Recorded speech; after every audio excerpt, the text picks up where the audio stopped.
Hi everyone, स्वागत है आप सभी का आपके अपने YouTube channel AK for study में। तो फ्रेंड्स, आज की इस वीडियो में मैं आप सभी के लिए class 10 social science model paper set 1 का डिटेल सॉल्यूशन लेकर आ गए हैं। तो क्लास 10 वाले जितने भी विद्यार्थी है आप लोग इस साल एग्जाम देने वाले, तो इस वीडियो को शुरू से लेकर अंत तक जरूर देखिएगा, क्योंकि आपका जो मॉडल प्रश्न पत्र दिया है इसमें जितने सारे प्रश्न है सभी के सभी आपके जो फर्स्ट एग्जाम बोर्ड एग्जाम दिसंबर में होने वाला है उसके लिए काफ़ी ज़्यादा इंपॉर्टेंट है। तो इस वीडियो को शुरू से लेकर अंत तक जरूर देखिएगा, सभी के प्रश्नों को आप लोग देख लीजिएगा एक बार अच्छी तरह से और याद कर लीजिएगा। तो चलिए दोस्तों, आज की वीडियो को शुरू करते हैं। वीडियो को शुरू करने से पहले आप सभी से रिक्वेस्ट रहेगा, यदि चैनल पर नए हो तो प्लीज़ चैनल को सब्सक्राइब जरूर कर लीजिएगा, साथ ही में नोटिफिकेशन बेल को भी ऑल पर प्रेस करके रखिएगा, ताकि सभी के सभी मॉडल पेपर का सोल्यूशन जब जब भी मैं डालूंगा तो आपके पास उसका नोटिफिकेशन मिल जाए और आप उसे देख सकते हैं। और सभी दोस्तों को मैं कहना चाहूँगा कि मेरे इस चैनल के द्वारा आपको क्लास 9 से लेकर 12 तक के जितने भी सब्जेक्ट का जितना भी मॉडल पेपर जारी किया गया है, सेट 1 से लेकर सेट 5 तक का हर एक का सॉल्यूशन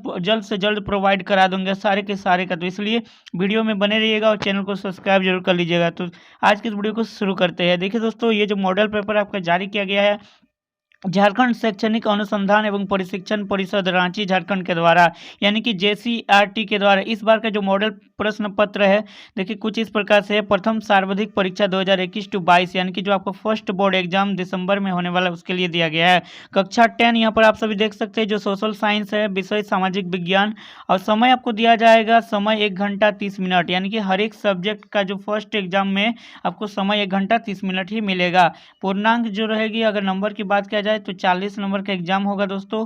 और देखिए सामान्य निर्देश कुछ यहाँ पर कुछ कंडीशन दिया है जो कि आप सभी को जान लेना सबसे ज़्यादा जरूरी है आपके लिए। देखिए कुल प्रश्न 40 प्रश्न रहेंगे। जी हाँ दोस्तों, 40 क्वेश्चन का एग्जाम होगा और सभी प्रश्नों के उत्तर अनिवार्य है, यानी कि सभी प्रश्नों का उत्तर देना आपके लिए कंपलसरी है। प्रत्येक प्रश्न के लिए 1 अंक निर्धारित है, यानी कि हर एक क्वेश्चन के लिए आपको 1 मार्क्स दिया जाएगा और प्रत्येक प्रश्न के 4 विकल्प दिए गए हैं, सही विकल्प का चयन कीजिए। जी हाँ दोस्तों, आपके पास 4 ऑप्शन रहेगा, उसमें से एक विकल्प सही होगा, उसे आपको चयन करना होगा। और गलत उत्तर के लिए कोई अंक नहीं काटे जाएंगे। यदि आप किसी कारणवश से गलत उत्तर देते हैं तो उसके लिए आपको किसी भी प्रकार के उस क्वेश्चन के लिए अलग से जो मार्क्स कटौती नहीं की जाएगी, यानी कि उसी का मार्क्स आपको कटेगा। तो चलिए दोस्तों, आज की इस वीडियो को शुरू करते हैं और सभी विद्यार्थी से फिर से रिक्वेस्ट रहेगा, इस वीडियो पर शुरू से लेकर अंत तक बने रहिएगा यदि आप क्लास 10 के छात्र छात्राएं हैं तो चलिए आज की इस वीडियो में हम लोग देखते हैं। देखिए फर्स्ट क्वेश्चन जो कि आपका सोशल साइंस का है, बहुत ही शानदार क्वेश्चन है, बहुत ही इंपॉर्टेंट क्वेश्चन है।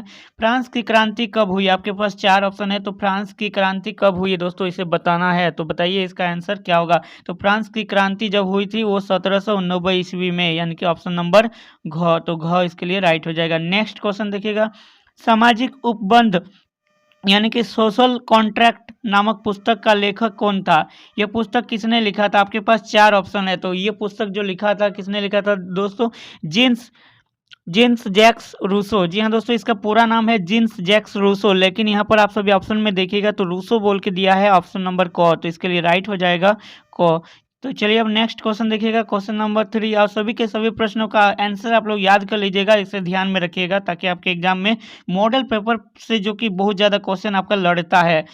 देखिए यंग इटली सोसाइटी की स्थापना किसने की थी? जी हाँ दोस्तों, बहुत ही इंपॉर्टेंट सवाल है, यंग इटली की स्थापना किसने की थी? तो ये यंग इटली का पूछा है। तो देखिए 1831 ईस्वी में जोसेफ मैजिनी ने की थी। किसने किया था? Joseph Mazzini. तो देखिए मैजिनी दिया है, ऑप्शन नंबर ख इज राइट हो जाएगा इसके लिए। चलिए नेक्स्ट क्वेश्चन देखते हैं, क्वेश्चन नंबर 4 देखिएगा, इटली का एकीकरण कब पूरा हुआ? जी हाँ दोस्तों, इटली का जो एकीकरण हुआ है वो कब पूरा हुआ है, इसे पूछा है। तो देखिए पहले इटली जो है ना 1871 में रोमन से स्वतंत्र यानी कि रोम से स्वतंत्र हो गया, और उसके बाद इटली नामक एक राज्य स्थापना किया गया, इटली नामक राज्य का एकीकरण किया गया था। तो ये कब किया गया था दोस्तों? ये 1871 ईस्वी में। लेकिन आपके पास यहाँ देखिएगा चारों ऑप्शन में 1871 नहीं है, तो इसके अनुसार आप 1870 यहाँ पर डाल सकते हैं, ऑप्शन नंबर ग हो जाएगा इसके लिए राइट। चलिए नेक्स्ट सवाल देखिएगा, नेक्स्ट आ रहा है 5वां नंबर 5। शुल्क संघ जाल्वेर आइन की स्थापना किसने पहल की गई, यानी कि किसके द्वारा इसकी पहल की गई थी? तो ये परसा, फ्रांस, ऑस्ट्रेलिया और या रूस। तो ये क्या हो जाएगा? परसा, ऑप्शन नंबर क हो जाएगा right. Next question, Jallianwala Bagh हत्याकांड कब हुआ? बहुत ही सिंपल क्वेश्चन, अब सभी इसका उत्तर जानते हैं आई होप। तो देखिए जालियांवाला बाग जो हत्याकांड हुआ था दोस्तों, ये 13 अप्रैल 1999 में। जी हाँ दोस्तों, कब हुआ था? तो 13 अप्रैल 1999 में हुआ था जालियांवाला बाग हत्याकांड। इसे आप लोग याद रखिएगा, बहुत ही इंपॉर्टेंट सवाल है, आपके एग्जाम में आ सकता है। नेक्स्ट क्वेश्चन, हिंद स्वराज नामक पुस्तक की रचना किसने की थी? देखिए, हिंद स्वराज नामक पुस्तक की रचना किसने की थी? तो इसका आपके पास 4 ऑप्शन है। तो इसका रचना किसने की थी हिंद स्वराज का? तो ये की थी महात्मा गांधी। तो महात्मा गांधी ऑप्शन ख नंबर पर है। तो चलिए नेक्स्ट क्वेश्चन, क्वेश्चन नंबर 8 देखिएगा दोस्तों, बहुत ही इंपॉर्टेंट सवाल है। स्वराज हमारा जन्मसिद्ध अधिकार है और हम इसे लेकर रहेंगे, यह किसने कहा था? तो देखिए, ये कहा था, ये भी बाल गंगाधर तिलक, डॉक्टर राजेंद्र प्रसाद, लाला लाजपत राय, बिपिन चंद्र पाल। तो इसका आंसर क्या हो जाएगा? बाल गंगाधर तिलक। स्वराज हमारा जन्मसिद्ध अधिकार है, इसका नारा दिया था। नेक्स्ट सवाल देखिएगा, क्वेश्चन नंबर 9, ब्रिटिश सरकार ने केसर ए हिंद की उपाधि किसे सम्मानित किया गया था? यानी कि किसे केसर ए हिंद के नाम से ब्रिटिश सरकार बुलाते थे? तो ये महात्मा गांधी को। तो ऑप्शन नंबर घ हो जाएगा राइट। सीमांत गांधी किसे कहा जाता था? तो सीमांत गांधी अब्दुल गफ्फार खान को कहा जाता था। ऑप्शन नंबर ग हो जाएगा इसके लिए। क्वेश्चन नंबर 11 देखिएगा, उत्पत्ति के आधार पर संसाधन कितने प्रकार के होते हैं? तो देखिए, ये आपका ज्योग्राफी का क्वेश्चन है दोस्तों। उत्पत्ति के आधार पर संसाधन कितने प्रकार के होते हैं? 2, 3, 4, इनमें से कोई नहीं। तो उत्पत्ति के आधार पर जो संसाधन होते हैं वो कितने प्रकार के होते हैं? 2, 3, 4 या फिर इनमें से कोई नहीं। देखिए, उत्पत्ति के आधार पर 2 प्रकार के होते हैं दोस्तों, जैव और अजैव। तो इसे आप लोग याद रखिएगा, उत्पत्ति के आधार पर। और देखिए क्वेश्चन नंबर 12, पंजाब में भूमि निम्नीकरण का निम्नलिखित में से मुख्य कारण क्या है? यानी कि पंजाब में जो भूमि निम्नीकरण किया गया था उसका रीजन क्या था, क्यों किया गया था? गहन सिंचाई के लिए, वनोन्मूलन के लिए, पशुचारण के लिए, अधिक सिंचाई के लिए। तो इसका आंसर होगा अधिक सिंचाई के लिए। तो ऑप्शन नंबर ख हो जाएगा। नेक्स्ट क्वेश्चन, प्रथम पृथ्वी सम्मेलन कब आयोजन, यानी प्रथम पृथ्वी सम्मेलन का आयोजन किस वर्ष किया गया? 1992 ईस्वी में, 1997 ईस्वी में, 2005 ईस्वी में या 2012 ईस्वी में? तो बताइए इसका आंसर क्या हो जाएगा? प्रथम पृथ्वी सम्मेलन कब आयोजित किया गया था? तो ये आयोजित किया गया था 1992 ईस्वी में। ऑप्शन नंबर क हो जाएगा राइट। चलिए नेक्स्ट क्वेश्चन देखिएगा, क्वेश्चन नंबर 14, किस राज्य में काली मृदा मुख्य रूप से नहीं पाई जाती है? तो देखिए दोस्तों, ध्यान दीजिएगा, ये क्वेश्चन जो है आप, काली मृदा किस राज्य में नहीं पाई जाती? महाराष्ट्र, गुजरात, मध्य प्रदेश या राजस्थान? तो इसका आंसर हो जाएगा, देखिए गुजरात में भी पाई जाती है, गुजरात में भी, मध्य प्रदेश में भी पाई जाती है, राजस्थान में भी पाई जाती है। तो काली मृदा जो है महाराष्ट्र में नहीं पाई जाती। ऑप्शन नंबर क होना चाहिए इसके लिए। क्वेश्चन नंबर 15, इनमें से कौन सा टिप्पणी प्राकृतिक वनस्पति जात और प्राणी जात के हास्य का सही कारण नहीं है? यानी कि प्राकृतिक वनस्पति जात जो जीव है, प्राणी जात, इसका जो जो खत्म हो रहे, लुप्त हो रहे, इसका कौन सा कारण नहीं हो सकता है? देखिए, कृषि प्रसार, यानी कि अधिक कृषि हो रहा है तो इसका, तो ये बिल्कुल नहीं होगा। वृद्धि स्तर ये विकास परियोजना है, ये भी नहीं होगा। पशुचारण और ईंधन लकड़ी एकत्रित करना या तीव्र औद्योगिकरण और शहरीकरण। तो इसका जो मेन रीजन है पशुचारण और ईंधन लकड़ी एकत्रित करना, यानी कि वनों की कटाई से ये सबसे ज़्यादा हानि होता है। तो ऑप्शन नंबर गो होना चाहिए इसके लिए। नेक्स्ट क्वेश्चन देखिएगा, क्वेश्चन नंबर 16, बाघ परियोजना की शुरुआत किस वर्ष हुई? यानी कि बाघ प्रोजेक्ट, टाइगर प्रोजेक्ट का जो शुरुआत किया गया था बाघों की रक्षा के लिए। तो दोस्तों ये बहुत ही इंपॉर्टेंट सवाल है, ये कब शुरू की गई थी? तो इसका आंसर क्या होना चाहिए बताइए? इसका आंसर होगा 1973 में। ऑप्शन नंबर ख हो जाएगा राइट। नेक्स्ट क्वेश्चन देखिएगा, अंतर्राष्ट्रीय प्राकृतिक संरक्षण और प्राकृतिक संसाधन संरक्षण संघ के द्वारा विभाजन में किस श्रेणी को रखा गया है? तो इसका आपके पास 4 ऑप्शन है, संकटग्रस्त जातियां, दुर्लभ जातियां, लुप्त जातियां और इनमें से सभी। तो इसका आंसर हो जाएगा इनमें से सभी। देखिए, इनमें से सभी वाला जितना भी प्रश्न आपको देखने को मिलेगा, एक ट्रिक बता देता हूँ कि अगर आप उसका उत्तर नहीं भी जानते होंगे ना, तो इनमें से सभी मारिएगा, क्योंकि अधिकांश क्षेत्रों में आपका वही आंसर सही होगा। इसलिए आप जब नहीं जानिएगा तभी ऐसा कीजिएगा। अगर आपको आंसर पता रहेगा तो ऐसा भूल से भी नहीं करना है। देखिए, 14वीं शताब्दी में किसने दिल्ली में सिरी फोर्ट क्षेत्र के जल की सप्लाई के लिए हौज खास का निर्माण कराया था? तो देखिए, आपके पास 4 ऑप्शन है, चंद्रगुप्त, अशोक, इल्तुतमिश और कुतुबुद्दीन ऐबक। तो इसका जो आंसर हो जाएगा दोस्तों, इसका आंसर क्या हो जाएगा? इसका आंसर आपका हो जाएगा सुल्तान अलाउद्दीन खिलजी। जी हाँ दोस्तों, सुल्तान अलाउद्दीन खिलजी। लेकिन यहाँ पर वैसा ऑप्शन नहीं है, पता नहीं इसका क्वेश्चन, आई थिंक मिस्टेक। आप लोग इसे देख लीजिएगा एक बार मिला के। चलिए नेक्स्ट क्वेश्चन देखते हैं, निम्नलिखित में से कौन सा वक्तव्य बहुउद्देश्य नदी परियोजनाओं के पक्ष में दिया गया तर्क नहीं है। तो देखिए बहुउद्देशीय परियोजना उन क्षेत्रों में जल लाती है जहाँ जल की कमी होती है, बिल्कुल सही है। बहुउद्देशीय परियोजना जल बहाव को नियंत्रित करके बाढ़ पर काबू पाती है, ये भी सही है। बहुउद्देशीय परियोजनाओं में बृहत स्तर पर विस्थापन होता है और आजीविका खत्म होती है। देखिए जलों की अगर रक्षा करेंगे, जलों को अगर रखेंगे बांध के, तो इससे जीवन पर कोई हानि नहीं होगा, तो ये बिल्कुल यहाँ पर गलत बोला है। तो ऑप्शन नंबर ग हो जाएगा, राइट है। चौथा की बात किया जाए, घ नंबर ऑप्शन, तो बहुउद्देशीय परियोजनाओं हमारे उद्योग और घरों के लिए विद्युत पैदा करती है, तो ये भी बिल्कुल सही है। तो इसका आंसर कौन सा होगा, ओनली वन ग हो जाएगा। चलिए next question, question number 20, Sardar Sarovar बांध किस नदी पर बनाया गया है? तो देखिए इस बहुत ही सिंपल सवाल है, ये भी आपका ज्योग्राफी का सवाल है, भूगोल का। तो देखिए सरदार सरोवर बांध किस नदी पर बनाया गया है? तो ये नर्मदा नदी पर आ रही है। एक बात याद रखिएगा दोस्तों, ये भारत का दूसरा सबसे बड़ा बांध है, सरदार सरोवर बांध, जो कि नर्मदा नदी पर बनाया गया। अगर इसे पूछा जाएगा कि भारत का सबसे दूसरा बड़ा बांध कौन सा है, तो ये है सरदार सरोवर बांध, इसे भी आप लोग याद रखिएगा।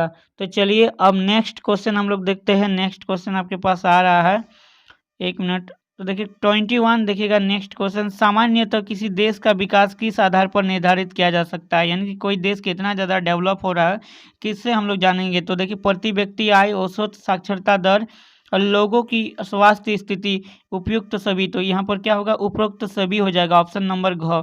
क्योंकि देखिए दोस्तों प्रति व्यक्ति आय, उस देश में कितना ज़्यादा आय हो रहा है, एक आदमी के पास कितना इनकम हो रहा है, तो प्रति व्यक्ति आय पर भी डिपेंड करेगा कि वो देश कैसा डेवलप है, वहाँ पर कैसा स्थिति है। औसत साक्षरता दर यानी कि एवरेज वहाँ पर एजुकेशन फैसिलिटी कैसा है, इस पर भी डिपेंड करेगा। और लोगों की स्वास्थ्य स्थिति, अगर कोई देश है जहाँ के लोग ही परेशान है, लोगों का हेल्थ ही ठीक नहीं है, तो वो देश डेवलप नहीं माना जाता है। इसीलिए इसमें तीनों के तीनों ऑप्शन होगा, यानी कि उपरोक्त सभी हो जाएगा। नेक्स्ट क्वेश्चन ध्यान दीजिएगा, मान लीजिए कि किसी देश में 4 परिवार है और इन परिवारों के प्रति व्यक्ति आय 5,000 रुपया है। एक बात ध्यान दीजिएगा, क्वेश्चन क्या बोला है कि किसी देश में 4 परिवार है, टोटल 4 फैमिली है, जी हाँ। इन परिवारों की प्रति व्यक्ति आय 5,000 रुपया, अगर 3 परिवारों की आय 4,000 रुपया, 7,000 रुपया और 3,000 रुपया करके है, तो चौथे परिवार का आय क्या होगा? आपके पास 4 ऑप्शन है, 7,500 रुपया, 3,000 रुपया, 2,000 रुपया या 6,000 रुपया। तो देखिए 4 परिवार, टोटल कितना, 4 फैमिली है, जी हाँ। उसके बाद 3 का कितना है, 4,000, फर्स्ट वाला का 4,000, सेकंड वाला का 7,000 और थर्ड वाला का 3,000। तीनों को अगर जोड़ देंगे हम लोग, तीनों को अगर प्लस कर देंगे तो क्या होगा, 7 4 11 और 3 14,000। तो आप देखिए टोटल 4 परिवार है, प्रत्येक परिवार के लिए बोला था कि 5,000 से हो रहा है, तो यानी कि 4 इंटू अगर 5,000 कर देंगे ना, तो ये हो जाएगा आपका 20,000। यानी कि 20,000 में से अब माइनस कर देंगे हम लोग 14,000 को, तो ये आपका हो जाएगा 6,000। क्या हो जाएगा आंसर दोस्तों, 6,000। तो देखिए 6,000 कौन सा है, ऑप्शन नंबर घ इज राइट हो जाएगा। इस तरह से ये मैथमेटिकल टाइप का जो क्वेश्चन आपको देखने को मिलेगा, ये है आपका इकोनॉमिक्स का। तो आप लोग अर्थशास्त्र वाले इन प्रश्नों को इसे निकाल सकते हैं, बहुत ही आसान रहेंगे और ऐसे ही आएंगे आपका एग्जाम में। क्वेश्चन नंबर 23, मानव विकास रिपोर्ट देशों की तुलना किस आधार पर करती है? तो देखिए कोई भी मानव विकास यानी कि उस देश में जो ह्यूमन डेवलपमेंट होता है, जिसे हम लोग मानव विकास रिपोर्ट को HDI बोला जाता है, ह्यूमन डेवलपमेंट इंडेक्स, इससे जो पता कैसे करता है, उस देश के लोगों की स्वास्थ्य को देखते हुए। ये भी बिल्कुल सही होगा। शिक्षा, वहाँ की किसी भी देश में जो आदमी रहता है, वहाँ पर निवासी रहेगा नागरिक, उनका शिक्षा देखेगा, एजुकेशन कैसा है। उसके बाद प्रति व्यक्ति आय, वहाँ के लोग प्रत्येक व्यक्ति कितने कमाते हैं, इस पर भी बात किया जाएगा। तो यानी कि तीनों पॉइंट पर चर्चा होगा, तभी तो होगा इसका कि उस देश पर कितना ज़्यादा विकास हो रहा है। तो उपरोक्त सभी हो जाएगा, बिल्कुल ऑप्शन नंबर घ। क्वेश्चन नंबर 24, एक वर्ष में पैदा हुए प्रति व्यक्ति 1,000 जीवित बच्चों में से 1 वर्ष की आयु से पहले मर जाने वाले बच्चों की संख्या क्या कहलाती है? यानी कि किसी वर्ष में अगर 1,000 जीवित बच्चा पैदा हुआ, उनमें से 1 वर्ष की आयु से पहले, मतलब 1 वर्ष ना होते ही, जैसे जन्म मतलब जन्म से ही मर जाएगा, तो 1,000 के, तो उसमें जो उसके अकॉर्डिंग जो निकलेगा उसे क्या कहेंगे? तो उसे शिशु मृत्यु दर कहा जाता है। ऑप्शन नंबर क हो जाएगा इसके लिए। चलिए नेक्स्ट क्वेश्चन देखिएगा, क्वेश्चन नंबर 25, वनों उत्पादकता संग्रह करना किस क्षेत्र की गतिविधियां हैं? देखिए वन में उत्पादक यानी कि पर्यावरण से जो आता है, उसे हम लोग प्राथमिक क्षेत्र में रखते हैं, तो ऑप्शन नंबर ख हो जाएगा। नेक्स्ट क्वेश्चन, क्वेश्चन नंबर 26, वे क्षेत्रक जो सरदार द्वारा पंजीकृत होते हैं, सॉरी यहाँ पर सरकार द्वारा पंजीकृत होते हैं और उन्हें सरकारी नियमों और विनियमों का अनुपालन करना होता है, क्या कहलाते हैं? देखिए सरकार के द्वारा जो परिकलित होता है, सरकार उन्हें चलाते हैं, तो वो संगठित क्षेत्र हो जाएगा, यानी कि क नंबर हो जाएगा। संघ के द्वारा चलेगा, उससे संघ सरकार का पूरा उस पर सारा कुछ नियम कानून चलेगा। तो क्वेश्चन नंबर 27, रमेश, सुरेश, नरेश और राकेश 4 भाई है। ध्यान दीजिएगा, बहुत ही इंपॉर्टेंट सवाल है। रमेश, सुरेश, नरेश और राकेश 4 भाई है। रमेश खेतों में काम करता है, सुरेश किसी फैक्ट्री में मजदूरी करता है और नरेश एक शिक्षक और राकेश एक टैक्सी ड्राइवर है। इनमें से किसके कार्य और सेवा क्षेत्र के अंतर्गत आते हैं? सुरेश, राकेश, नरेश, राकेश या चारों भाई। देखिए, कार्य क्षेत्र किसको बोलेंगे? जो कि पर्यावरण से जुड़े हुए आते हैं, यानी कि कृषि वाला जो कार्य करते हैं। तो रमेश, सुरेश, नरेश और राकेश 4 भाई। कार्य क्षेत्र मतलब सभी जितने भी जो मतलब पूरे समाज पर उस पर डिपेंडेंट होगा। अगर वो जो काम करेगा पूरा समाज के लिए ही वो करता है। तो देखिए, रमेश, सुरेश, नरेश और राकेश 4 भाई। तो रमेश खेतों में काम करता है और सुरेश किसी फैक्ट्री में मजदूरी करता है। यानी कि रमेश तो होगा कार्य क्षेत्र, पूरा खेत में काम करेगा, कृषि कर रहा है, तो पूरे एक समाज के लिए कर रहा है। तो ये रमेश खेतों में काम करता है, रमेश हो जाएगा। उसके बाद सुरेश किसी फैक्ट्री में मजदूरी करता है, यानी कि सुरेश भी पूरे समाज के लिए काम करता है। फैक्ट्री में जो सामान बनेगा पूरे समाज के लिए बनेगा। तो रमेश और सुरेश होना चाहिए इसके लिए आंसर। तो क्या हो जा, सुरेश और नरेश यहाँ पर ऑप्शन में दिया हुआ है, और यहाँ पर क्या होना चाहिए? रमेश और सुरेश होना चाहिए। आप देख लेते हैं, नरेश एक शिक्षक और राकेश एक टैक्सी ड्राइवर है। तो देखिए, नरेश एक शिक्षक है जो कि एक समाज को सिखा सकते हैं, तो नरेश भी होगा। तो सुरेश, नरेश, राकेश और चारों भाई। तो यहाँ से चारों भाई, जो टैक्सी ड्राइवर है वो भी पूरे समाज के लिए कर रहा है। तो यहाँ पर चारों भाई आंसर हो जाएगा ऑप्शन नंबर घ। चलिए नेक्स्ट सवाल, क्वेश्चन नंबर 28, रोहन एक अकुशल बेरोजगार युवक है। देखिए, रोहन एक लड़का है जो कि एक अकुशल बेरोजगार युवक है, मतलब ये उतना पढ़ा लिखा नहीं है। तो वह रोजगार की गारंटी देने वाली सरकारी योजना जिन्हें हम लोग मनरेगा के तहत अपना पंजीयन करवाता है। रोहन को वर्ष में कितने दिनों के लिए रोजगार की गारंटी मिलेगी? यानी कि मनरेगा का जो रोजगार जो फैसिलिटी होता है जॉब कार्ड के द्वारा, वो कितने दिनों के लिए रोजगार मिलता है, ये कहा गया है। सीधे शब्दों में कहा जाए तो 200 दिनों के लिए, 365 दिनों के लिए, 100 दिनों के लिए, 250 के लिए। तो जो मनरेगा के तहत जो कार्य मतलब रोजगार की जो गारंटी मिलती है दोस्तों, वो 100 दिनों के लिए, यानी कि ऑप्शन नंबर ग हो जाएगा इसके लिए राइट आंसर। क्वेश्चन नंबर 29, एक खेत में लक्ष्मण और उसके परिवार के 4 व्यक्ति काम करते हैं, जिसमें सालाना 20 क्विंटल गेहूं का उत्पादन होता है। लक्ष्मण के चचेरे भाई करण ने 1 वर्ष तक लक्ष्मण और उसके परिवार साथ मिलकर कार्य किया, परंतु उस वर्ष कुल उत्पादन में कोई वृद्धि नहीं हुई। करण की परिस्थिति को किस श्रेणी में रखा जाएगा? यानी कि देखिए, खेती कर रहा है ये लोग, तो करण भी खेती किया, तो उसमें उतना ज़्यादा मतलब वो लोग का डेवलप नहीं हुआ, उतना ज़्यादा वहाँ पर लाभ नहीं हुआ 1 साल में। तो बोल रहा है कि उसका जो स्थिति है उसे किस में रखा जाएगा? मौसमी बेरोजगारी में, प्रच्छन्न बेरोजगारी में, या शहरी बेरोजगारी में, या शिक्षित बेरोजगारी में? तो देखिए, मौसमी बेरोजगारी में से रखा जाएंगे। कैसे? क्योंकि देखिए, कोई अगर एक सीजन के लिए मान के चलिए कृषि वाला जितना काम होता है ना, तो वो क्योंकि जब उसका फसल बुआई होगा, कटाई होगा, एक सीमित समय के लिए ही उसको रोजगार यानी कि उसको प्राप्त मिलेगा, रोजगार मिलेगा। अब प्रचंड बेरोजगारी की बात किया जाए तो इसमें बहुत लिमिटेड टाइम के लिए इसमें रोजगार मिलता है। और शहरी बेरोजगारी तो एक शहर के लोग जो कि काम करने के लिए सकुशल है, मतलब काम कर सकता है, लेकिन उसे काम नहीं मिल पा रहा है। और शिक्षित बेरोजगारी की बात किया जाए किसे कहेंगे? तो शिक्षित बेरोजगारी वैसे बेरोजगारी होते हैं जिसमें कोई व्यक्ति शिक्षित है, किसी भी काम को करने के लिए पूरा वो प्रशिक्षण वाले है, लेकिन उसके पास कोई अवसर उसे नहीं मिल पा रहा है, जिसे हम लोग शिक्षित बेरोजगारी कहते हैं। तो चलिए, इसका आंसर हो जाएगा मौसमी बेरोजगारी, याद रखिएगा। क्वेश्चन नंबर 30, अर्थव्यवस्था में प्रत्येक क्षेत्र के अंतिम उत्पाद की ही गणना क्यों की जाती है? तो अर्थव्यवस्था में प्रत्येक क्षेत्र के अंतिम उत्पाद की गणना क्यों की जाती है? तो बेरोजगारी से बचने के लिए, दोहरी गणना की समस्या से बचने के लिए, अधिक लागत की समस्या से बचने के लिए। तो अंतिम की जो गणना की जाती है वो बेरोजगारी की बचने से लिए, इसका आंसर होना चाहिए। क्वेश्चन नंबर 31, सत्ता की साझेदारी के संबंध में निम्न में से कौन सा असत्य है? यानी कि सत्ता की साझेदारी किसे कहेंगे? तो देखिए, सत्ता की साझेदारी में क्या होता है दोस्तों, सभी मिलकर एकजुट में रहता है, सभी मिलकर सत्ता बनाते हैं, सभी उसमें सभी का सभी जो भागीदारी रहता है किसी भी कार्य में। तो देखिए, सत्ता की साझेदारी लोकतंत्र के लिए लाभकर है, बिल्कुल सही बोला है। इससे सामाजिक समूह में टकराव का अंदेशा घटता है, ये भी बिल्कुल सही है। यह अस्थिरता एवं आपसी फूट को बढ़ाती है, स्वच्छता में लोगों की भागीदारी बढ़ाती है, ये भी बिल्कुल सही है। लेकिन ऑप्शन नंबर ग जो बोला है दोस्तों, ये बिल्कुल गलत बोला है, यानी कि इसके लिए असत्य हो जाएगा। चलिए नेक्स्ट सवाल देखिएगा, क्वेश्चन नंबर 32। निम्न में से कौन बेल्जियम का एक भाषा ये समूह नहीं है? बेल्जियम का जो भाषा समूह नहीं है दोस्तों, ये फ्रेंच भी है, जर्मन भी है, डच भी होता है, लेकिन स्पेनिश जो कि बेल्जियम में इसे नहीं लिया गया है, ये नहीं होगा, तो ख नंबर नहीं होगा।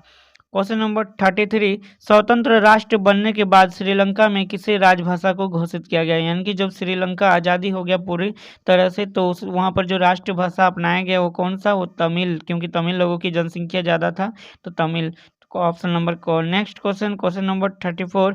श्रीलंका स्वतंत्र राष्ट्र कब बना? तो दोस्तों ये ध्यान दीजिएगा, श्रीलंका स्वतंत्र राष्ट्र कब बना, ये बहुत ही इंपॉर्टेंट सवाल यहाँ पर पूछा गया है। तो देखिए 4 फरवरी 1948 को श्रीलंका जो कि यहाँ पर उसको आदेश दे दिया गया, वो स्वतंत्र होने के लिए रेडी हो गया। लेकिन एक्चुअल में अगर पूछा जाए तो 22 मई 1972 में श्रीलंका पूरी तरह से डेमोक्रेसी में आ गया था, वो स्वतंत्र हो गया था, इंडिपेंडेंट हो गया था। लेकिन यहाँ पर आपको वैसा कुछ ऑप्शन नहीं है, 1945, 1946, 1947।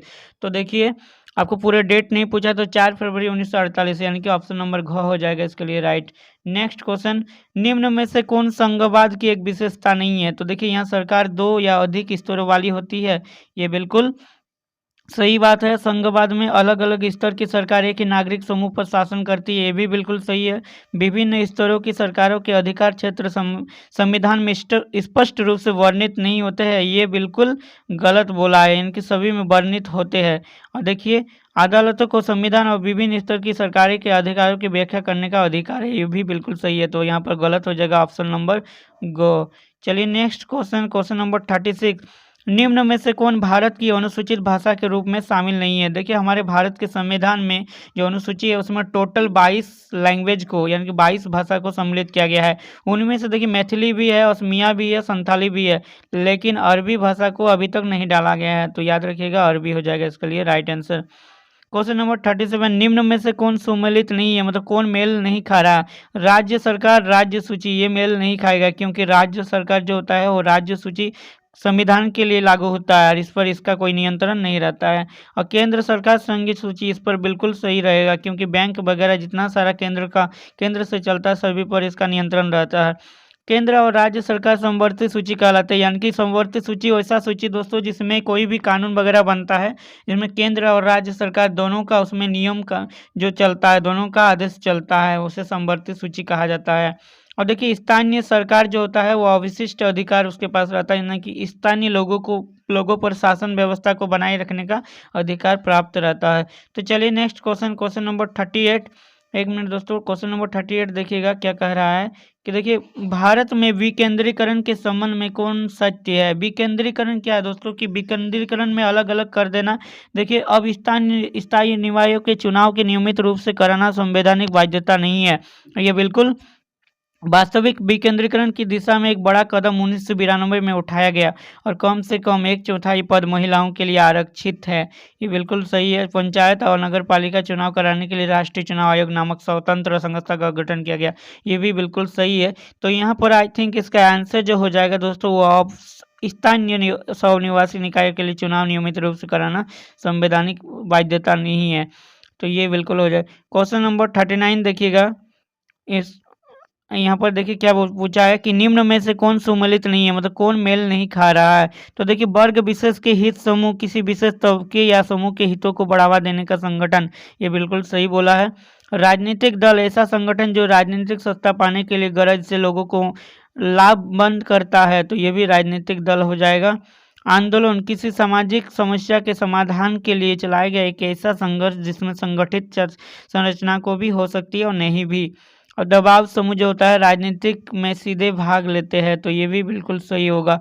तो यहाँ पर दोस्तों राजनीतिक दल, वर्ग विशेष, तो यहाँ पर देखिए यहाँ पर जो है इसका आंसर हो जाएगा वो राजनीतिक दल वाला हो जाएगा, ये सम्मिलित नहीं है। क्वेश्चन नंबर 40 जो कि आज के इस वीडियो का और आज के इस मॉडल सेट 1 का लास्ट यानी कि अंतिम सवाल है, इसे देखिएगा क्या कहा गया है कि निम्न में से कौन सम्मिलित नहीं है, कौन मेल नहीं खा रहा है? तो नर्मदा बचाओ आंदोलन एक मुद्दे पर आधारित आंदोलन, ये बिल्कुल सही है। खाद्य विक्रेताओं का संघ दबाव समूह कहलाता है। तृणमूल कांग्रेस जो कि एक राजनीतिक दल है, ये भी बिल्कुल सही है। श्रीलंका जो कि संघात्मक शासन प्रणाली है। तो बताइए इसका आंसर क्या होगा। तो क्वेश्चन नंबर 40 आपके लिए छोड़ दिए, इसका आंसर आप कमेंट में बताइएगा, कमेंट कीजिएगा कि इसका आंसर कौन सा ऑप्शन होने वाला है। तो दोस्तों आज की इस वीडियो में इतना ही। आई होप कि आपको आज का ये वीडियो पसंद आया होगा। तो प्लीज़ इस वीडियो को एक लाइक कर दीजिएगा और ऐसे ही सभी सब्जेक्ट का, सभी सेटों का मॉडल पेपर का सॉल्यूशन पाने के लिए सभी क्लास के विद्यार्थी, चाहे आप 9, 10, 11, 12, इस चैनल को सब्सक्राइब कर सकते हैं। इस चैनल को सब्सक्राइब जरूर कर लीजिएगा। कमेंट कर दीजिएगा आपको कौन सा क्लास का चाहिए, कौन सा सेट का चाहिए। मैं फटाफट सबके लिए हर क्लास का, जो कि हर सब्जेक्ट का मॉडल पेपर का सॉल्यूशन प्रोवाइड कर दूंगा जल्द से जल्द, आपके एग्जाम से बहुत पहले ही। तो एक सप्ताह तक सारे के सारे क्लियर कर दूंगा। इसलिए सभी विद्यार्थियों से मेरा रिक्वेस्ट रहेगा, प्लीज़ पेशेंट बना के रखिए, थोड़ा इंतजार कीजिए, क्योंकि उतना ज़्यादा एक साथ नहीं बना सकते हैं, बहुत ज़्यादा सेट जारी कर दिया गया एक ही बार में। तो आज के लिए इतना ही। तब तक के लिए चैनल पर बने रहिएगा और टेलीग्राम चैनल पर नहीं जुड़े तो वहाँ पर जुड़ जाइएगा। इस पीडीएफ को अगर आप लोग डाउनलोड नहीं किए, अगर अभी तक मॉडल पेपर आपको नहीं मिला है, तो वहाँ पर ऑलरेडी मैं वो लिंक दे दी, वहाँ से डाउनलोड कर सकते हैं, तथा इस पीडीएफ को भी वहाँ पर शेयर कर दूंगा और व्हाट्सअप ग्रुप पर भी आ सकते हैं। तो बस आज के लिए इतना ही। Take care, bye bye, thanks for watching.